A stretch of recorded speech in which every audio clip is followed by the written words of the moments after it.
এই যে নিবিয়া শহর, কষ্টকে চাপা দিয়ে সুখ নিয়ে খেলা করছি আমরা। আর এই যে ছবিটা দেখতেছেন, এটা তো নিজের জীবন দেবো না, মানে এটা দিয়ে 4 কেজি গরুর মাংস আনছি।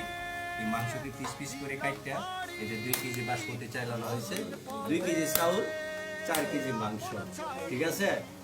এগুলো দিয়ে সেটা বিরিয়ানি পাক করে খাবো। আর এই যে এই ভাইটা আমার মোল্লা ভাই, লগে ছিল জাকারিয়া ভাই, গেম করে মাইটার হ্যাঁ অনেক কষ্ট করে আইছে, অনেকদিন পর দেখা হয়েছে। আপনারা সবাই ওনার জন্য দোয়া করবেন। দিলাম পাড়ি অচিন পথে।